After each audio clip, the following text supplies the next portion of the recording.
Too many in elected positions of power these days focus more on themselves than on selfless displays of honor, character, and commitment.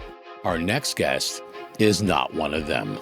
Meet Michigan Congressman John James, the former Apache helicopter pilot, businessman, husband, and father who believes he's here on Earth to pursue one overriding mission: to help people and the nation be at their very best. From Ballard Studios in Washington, D.C., it's 13th and Park. The hard things that are necessary, we either do it or we'll pay the price down the road. That often is missing in politics. We have to solve everything. It's a nightmare. You and I can differ, but that doesn't mean you and I cannot be friends. I have faith in the American people. Those are the facts. The Illuminati, right there. Aliens could have invaded and nothing would surprise me at this point. We went from North Korea to M&M. That's a lot, man. What's in this tea?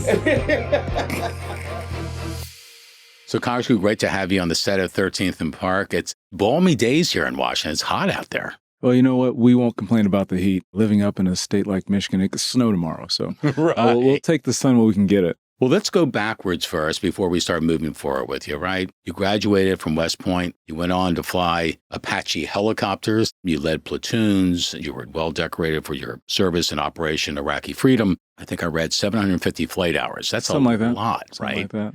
So what was your most trying moment, the most harrowing moment, the moment where maybe your life was somewhat passing before your eyes? Well, the focus was never on me. The focus was always on the mission. The focus was always on the men.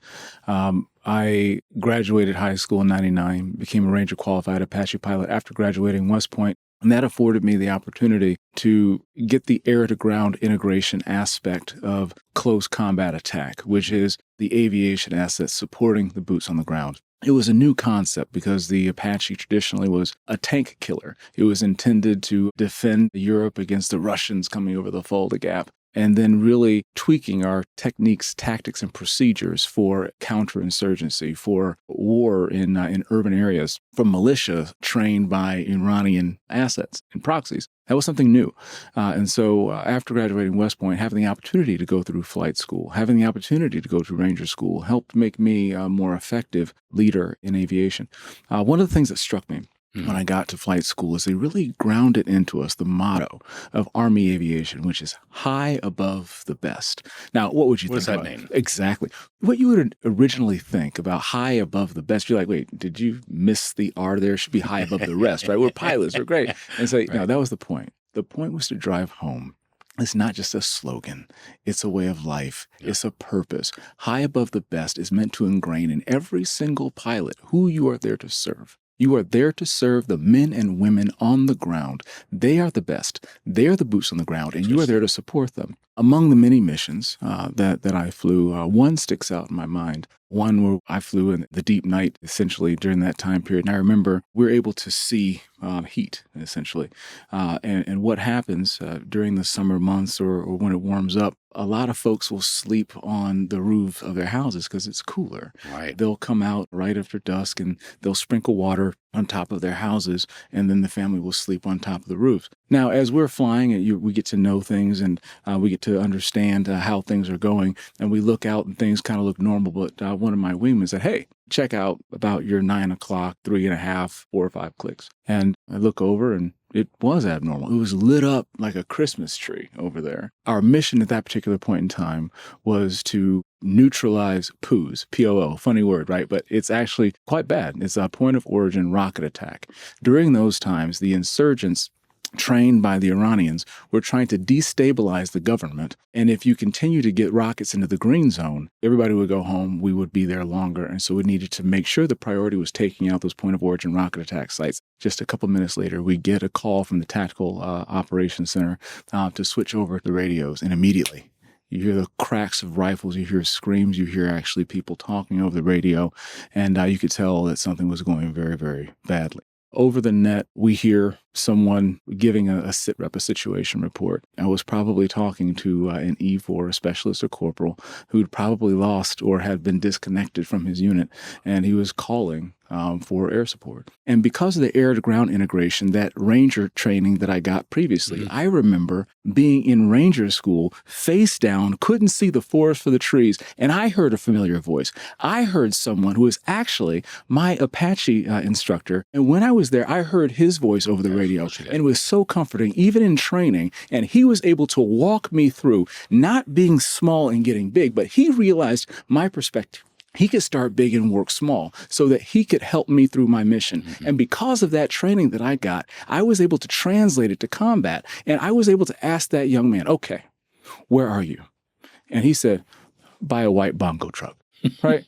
Okay, so now we can look back at it and laugh at it now, because when you are staring at a city at night, there are white bongo trucks for thousands, right? But I understood at that particular moment, because I have had that little experience in training, that this was the center of his universe. His troubles, his pain, that was the center of his disorientation was the center of his universe. And how could I best serve him? Right. And so I was able to ask him questions that mattered.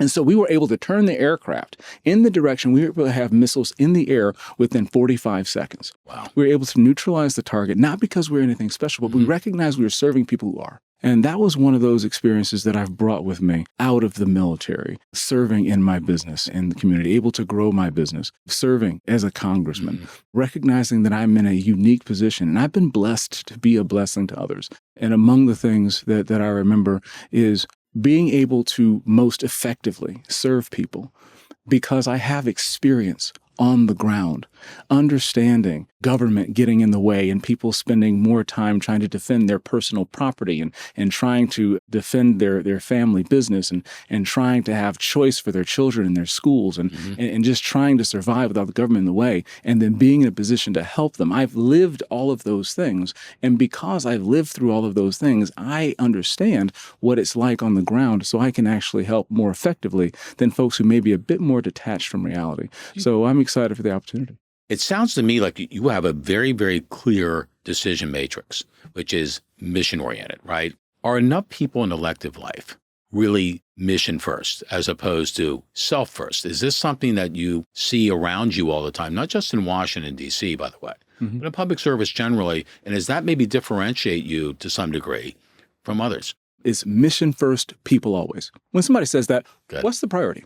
In your regular life, you don't get to be a good father or a good husband. You have to be both. You don't get to be a good businessman or take care of your employees or take care of your clients. You have to do both. Yeah. In the military, you don't get to either accomplish the mission or bring your soldiers back home. You have to do both. People who are living their normal lives don't get to pick either or. They have to do both. And their public servants should be expected to do the exact same things. I didn't get to pick on that evening whether or not I would accomplish my mission to guard against the point of origin rocket attacks or respond to troops in contact. Right. We had to do both. And we were able to do that because of an understanding that is mission first, people always. This type of experience, living through that, is the type of leadership that people in this country desperately deserve. No one is going to get behind someone or follow them if it's all mission all the time. I want to know you care about me.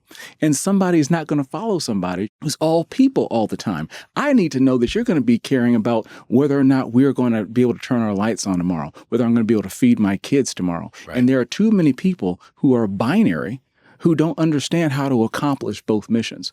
And frankly, the best ideas I've ever gotten have been from my unit, from my team. By the grace of God and a good team and a very patient wife, I might add, are the reasons that I've experienced any success. I was told by a commander a while ago that no one has a monopoly on the right answer.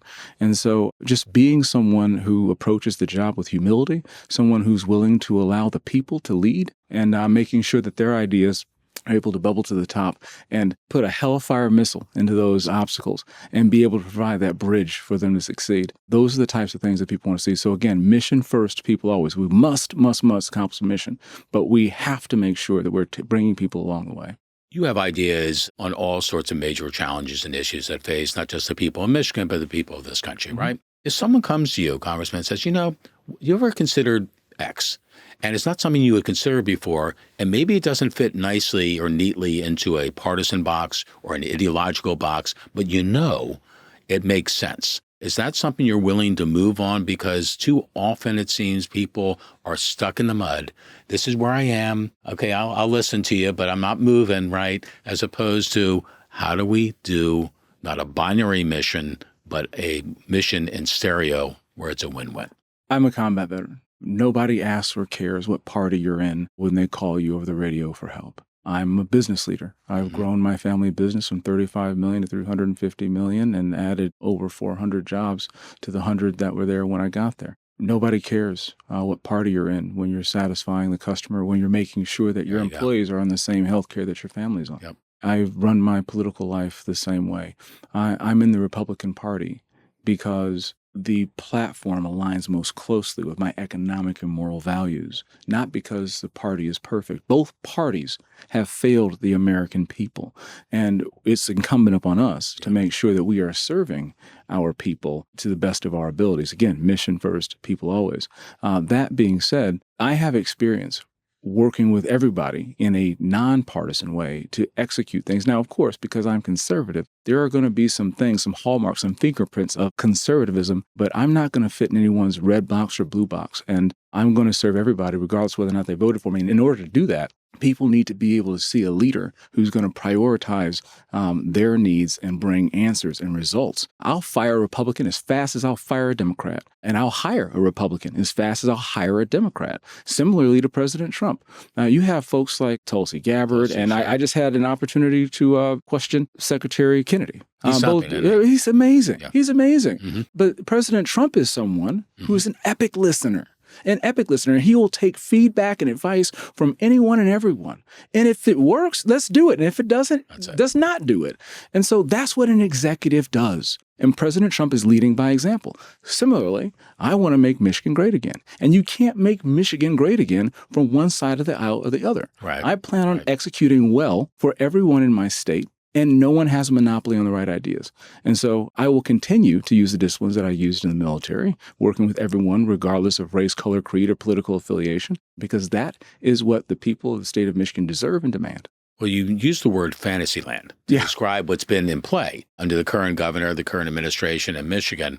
You could actually extend that beyond the state of Michigan. So what is that exactly referring to? And I know you juxtapose it with common sense. Yes. What does Fantasyland mean? Is it we're just going to say what everyone wants to hear, and we're really not going to do anything different, and we're going to keep charging downstream and hope no one kind of catches on to this? No, a great example of Fantasyland is the president just signed one of my bills into law last week. Another thing that I'm very proud of, to underscore the last point, I think I'm the only one in the Michigan delegation.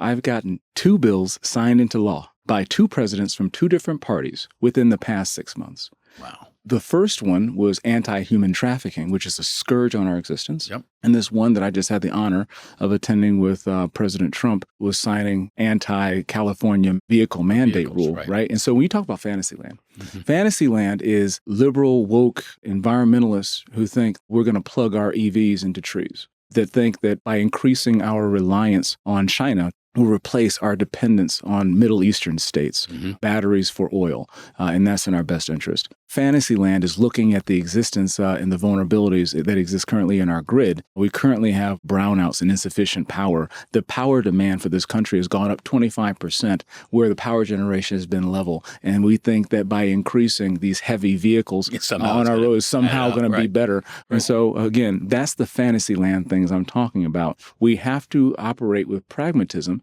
to make sure that we maintain consumer choice, that we keep our prices low, and that we protect our jobs in places like Michigan in particular.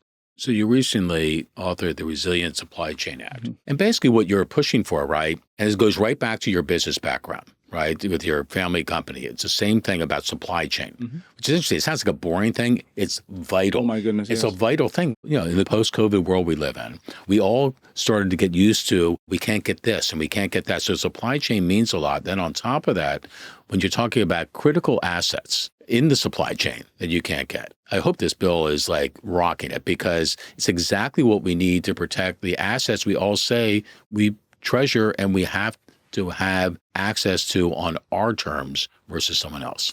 My father started our family company with one truck, one trailer, and no excuses back in 1971. Mm-hmm. He came to Michigan from the Jim Crow South for opportunity, and he started that trucking company, and he was able to fight all the way up to the Supreme Court and was able eventually to lead the deregulation in the trucking industry.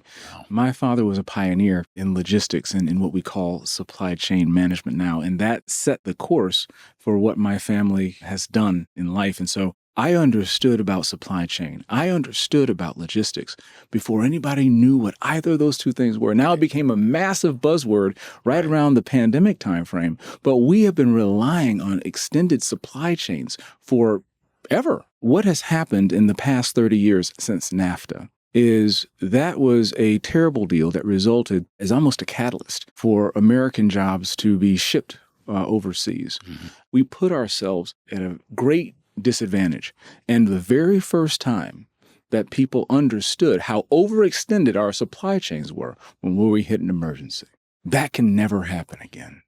And so understanding that having the background of lived experience, watching this in the trucking industry for manufacturing for years, going to Penn State and getting a master's degree and running a supply chain company that is right in the shadow of the Gordie Howe Bridge and the Ambassador Bridge, where 40% of our trade with Canada flows across our border, literally on the Detroit River. I understand this at an elemental level, which is why we're starting with elements.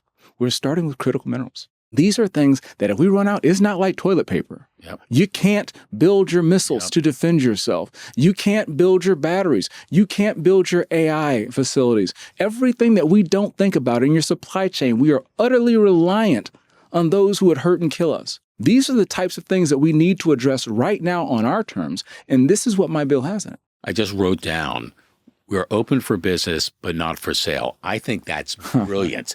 Frankly, the President of the United States should use that in terms of the tariffs, in terms of all sorts of things. And I think it's an attitude too. It is. We're open for business, not for sale. Like, let's go for it, but you're not going to take advantage of us, right? And that means we're not for sale. We're not going to buy off of bad leadership. We're not going to buy off of people that are saying we're going to do one thing and we do another, or we don't do either, right? Is that kind of what, in essence, you're talking about? We know that appeasement doesn't work. Economic appeasement is what we've seen. Yeah. In Michigan, it's a little bit different. Yeah. Everyone talks about how we're losing our jobs to Mexico and China. But in Michigan, because of terrible policies coming out of Lansing, we've lost jobs to Indiana and Ohio. We need to have someone who understands what it's like not to account for your job performance every 2 years, every 4, but someone who has been in combat, someone who's been in business, and has to account for their performance every day. The people in the state of Michigan feel utterly disrespected. They feel discarded. But in this culture, this throwaway culture, we will not be thrown away. We will not be discarded. We will fix Michigan on our own. And I am going to be high above the best to get the resource to people who desperately need it. So you're not just a member of Congress, you're also a father and a husband, right? And work-life balance, I've done a lot of reading. Wait, what's that? Work-life balance? I know. It's a concept. It seems like you bend over backwards to do everything you can to respect the very fulcrum of your life. How important is that for you to keep kind of your moral center and your feeling of what's important and what's not? How much does your family come into play in everything that you are and everything that you'd like to be? My moral compass is not any place in this town or not any place on this planet. My moral compass comes from the Lord above. And I've been tremendously blessed with my family, but I recognize that my children don't come to me. They come through me. Mm. And my role as their earthly father is to make sure that they are prepared to be godly men and to be servants of all. And when you have that framework that I got from my parents, it makes it a lot easier to put these things in perspective. If I look around and I say, who is in the best position to help fix this problem? Not just for my kids, not just for my community, but for my entire state. Who's in the best position to take that shot? I'm in the best position to take that shot. I've been given everything but an excuse to fail. And if I am under the basket and I'm able to take the shot, doggone it, then I should do that. The easiest thing in the world for me to do would be to stay back at home and watch my kids grow up and play basketball in the yard with them. Yeah. But right now, the mission is mission first, people always. Now, when I'm back home, I use the same model that my father used for me. He wasn't at every parent-teacher conference, but when he was there, he was present. I remember that my father always made time when he was back. He beats himself up for not being there in some of those moments, just like I do with my kids. I only remember that positively because I knew that he was out there trying to benefit the community around him. And he set a stellar example with my mother at home, of course, holding it down. And I owe a great amount of credit to my wife. So Liz, I love you. Thank you so much for leading this team with me. And I'm excited for the great things we're going to do together in the future. Wow. That was awesome. I guess we should close right now, but I have to ask one more question. You ran for U.S. Senate twice, two very good runs against two very popular Democrats, Debbie Stabenow and Peters. And sometimes you win from losing. And so after the two runs, you then ran in a very competitive congressional district that could have gone all sorts of ways. You won in a very close election the first time and much more decidedly the second. Have you learned something in all of that? Not just about what it takes to win, but about the humility it takes to go through a process to complete the mission. Running against an entrenched incumbent like Debbie Stabenow in 2018 with lower name ID and even less money. It was a midterm. It's a midterm with marijuana on the ballot in Michigan and coming surprisingly close. And then again, during a pandemic with a recession and then coming back and never, ever, ever giving up. The people of the state of Michigan are worth it.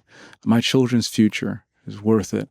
And so I will readily display the intestinal fortitude required to fight on to the objective and complete the mission, though I be the lone survivor. I'm here. My purpose is to serve. Service before self is more than just a slogan. It's a way of life. And the biggest thing that I learned is that people who show resilience and people who run for the right reasons, authenticity always wins. An authentic representative, an authentic leader is one that people are hungry for. Someone who understands what it means to put mission first, but people always. And someone who people know are not only going to fight for them, but know when to work for them as well. You've learned very well from your Ranger days. Thank you for your service and for kind of expressing what everyone really wants out of public service and out of those who represent them, which is honesty, humility, integrity, and more than ever, kind of getting things done. Just get things done, okay? And if things aren't working, you say, hey, I thought this was going to be a little bit faster. It's going to take us a little bit longer to get there, but we're going to get there as long as I'm here. We're going to make this work. We're going to fulfill the mission. It won't be binary. We're going to remember the ones that we prize the most beyond mission are right there below us on the ground. And I really wish you the best of luck. Godspeed. Best to your family. I think you scored big points with Elizabeth and the kids. She's doing the hard part. She's doing the hard part. They always had the hard part. That's right. Okay. Thanks for being on the show. Thank you so much. Take care.